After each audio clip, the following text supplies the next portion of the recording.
Pithoragarh roadways की हालत बेहद खस्ता हो गई है। वाहन आए दिन खराब हो रहे हैं। शुक्रवार को देहरादून के लिए वर्कशॉप में मरम्मत के बाद यात्री भरने को निकली बस मात्र 50 मीटर में ही खराब हो गई। बस को टोकर वापस वर्कशॉप ले जाया गया। बसों में लगातार आ रही खराबी को देखते हुए अब यात्री भी रोडवेज बसों से दूरी बना रहे हैं। इससे निगम को घाटा झेलना पड़ रहा है। पिथौरागढ़ डिपो में 3 वर्ष पूर्व तक 90 बसें थी, अब इनकी संख्या घटकर मात्र 58 रह गई है। इनमें भी अधिकांश बसें बेहद खस्ता हालत है। नगर के लोगों ने रोडवेज को अविलंब नई बसें दिए जाने की मांग शासन से की है। मानदेय और लंबित बिलों के भुगतान की मांग को लेकर पिछले 20 दिनों से आंदोलनरत सस्ता गल्ला विक्रेताओं ने शुक्रवार को जिला मुख्यालय में रैली निकालकर आक्रोश जताया। अभी चलिए लड़ाई है, आगे और लड़ाई है।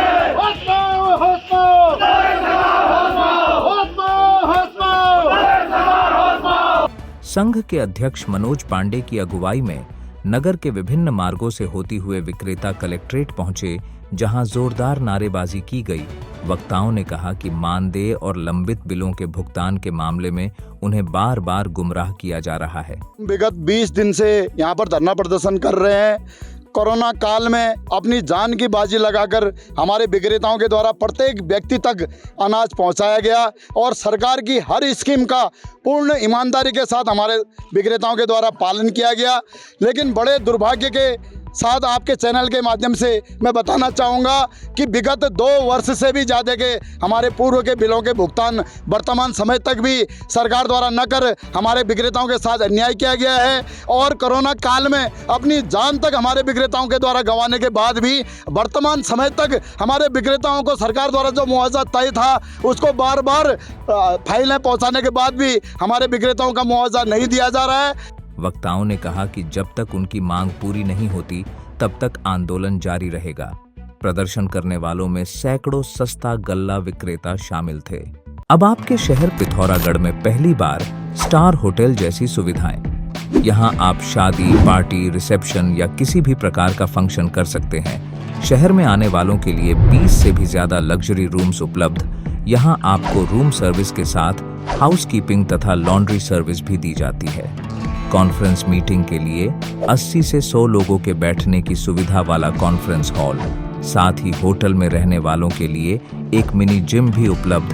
होटल के बाहर गार्डन में बैठने तथा बच्चों के खेलने के लिए ट्रैम्पोलिन और मिकी माउस जैसी सुविधा। शादी समारोह में 80 से 100 गाड़ियों की पार्किंग सुविधा भी उपलब्ध। होटल एक सुविधा अनेक। आज ही बुकिंग हेतु इन नंबरों पर संपर्क करें। Hotel Shreshth, near SSB gate, Tanakpur road, Pithoragarh. जनपद को जल्दी ही ऑटोमेटिक ड्राइविंग टेस्ट ट्रैक की सौगात मिल जाएगी। परिवहन विभाग ने इसके लिए जिला मुख्यालय के नजदीकी मैला गांव में 125 नाली भूमि का चयन कर लिया है। जनपद भ्रमण पर आए परिवहन सचिव अरविंद हन्याकी ने चयनित भूमि का निरीक्षण किया। उन्होंने RTO के C पलड़िया को आवश्यक दिशा निर्देश दिए। उन्होंने कहा कि ट्रैक ऐसी जगह पर बनाया जाए जिससे शहर का विहंगम दृश्य भी दिखाई दे। बेसिकली परिवहन विभाग की जो परिकल्पना है 2-3 सेक्टर्स में हम लोग काम कर रहे हैं। पहला तो रोड सेफ्टी बहुत ही इम्पॉर्टेंट एस्पेक्ट होता है, जिसके अंतर्गत 2 स्टेप्स हैं बेसिकली। एक तो है कि ड्राइवर्स का जो लाइसेंस दिए जाते हैं वो कितना आप परफेक्ट देते हैं, उसमें कोई गलती ना हो रहे। लोगों को, बच्चों को, स्पेशली जो युवा वर्ग है उनको ड्राइविंग लाइसेंस देते समय उनको पूरी जानकारी हो, इस बात को कैसे सुनिश्चित किया जाए।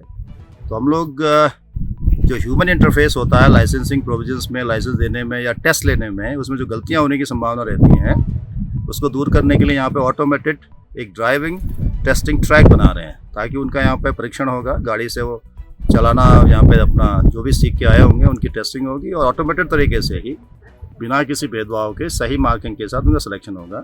इसी स्थान पर एक चिल्ड्रन पार्क भी बनाया जाएगा, जिसे बच्चों के लिए प्रैक्टिकली मौके में उनको साइनेजेस के बारे में, ट्रैफिक रूल्स के बारे में, कुछ म्यूजियम के माध्यम से ट्रांसपोर्ट जो सेक्टर है इसका डेवलपमेंट कैसे हुआ, इसमें क्या क्या चीज़ें होती हैं, क्या टेक्नोलॉजीज़ हैं, क्या क्या प्रिकॉशन लिए जाते हैं, क्या क्या लाइसेंसिंग प्रोविजंस हैं, सारी जानकारी हम लोग चाहते हैं कि बच्चा अपने बचपन से सीखे। इंटरटेनमेंट के साथ साथ और प्रैक्टिकली वहाँ पे फील करते हुए। तो ये थर्ड पार्ट हम लोग यहाँ पे करने जा रहे हैं जो जल्दी ही मूर्त रूप लेगा। ट्रैक बन जाने के बाद ड्राइविंग लाइसेंस लेने वालों को ऑटोमेटिक ड्राइविंग टेस्ट ट्रैक पर प्रदर्शन करना होगा। 23 अक्टूबर को होने वाले चौपखिया मेले के लिए मंदिर कमेटी और पुलिस ने ट्रैफिक प्लान तैयार किया है। शुक्रवार को हुई बैठक में तय किया गया कि पिथौरागढ़ से वड्डा की ओर जाने वाली गाड़ियां मड़े गांव में शहीद स्मारक के पास सवारियां उतारने के बाद वड्डा जाएंगी। निजी वाहन लेकर आने वाले लोग मेला स्थल से 200 मीटर पहले बने मैदान में वाहन खड़े करेंगे। बैठक में थाना अध्यक्ष प्रकाश चंद्र पांडे, गोविंद वर्मा, जरनैल सिंह, कैलाश मंदिर कमेटी के अध्यक्ष राजेंद्र सिंह, नंदन सिंह, मनोज कुमार, अमर सिंह, जगदीश सिंह आदि मौजूद रहे। अर्पण संस्था की पहल पर अस्कोट क्षेत्र के दर्जनों गांव में महिलाओं के साथ बैठक कर पत्र तैयार किया गया। संस्था की सचिव रेणु ठाकुर ने कहा कि पहाड़ में 80% लोग कृषि कार्य पर निर्भर हैं। कृषि कार्य में महिलाओं की सबसे अधिक भागीदारी है। इसके बावजूद महिलाओं को ना तो किसान का दर्जा मिला हुआ है, न ही उन्हें भूमि पर अधिकार है। बैठकों में दोनों अधिकारों के साथ ही 11 सूत्रीय मांग पत्र तैयार किया है, जिसे मुख्यमंत्री को दिया जाएगा। अब आप पिथौरागढ़ व उत्तराखंड की सभी खबरों को हिंदी, अंग्रेजी और नेपाली भाषा में भी पढ़ सकते हैं। अभी डाउनलोड करें न्यूज़ इंडो नेपाल ऐप।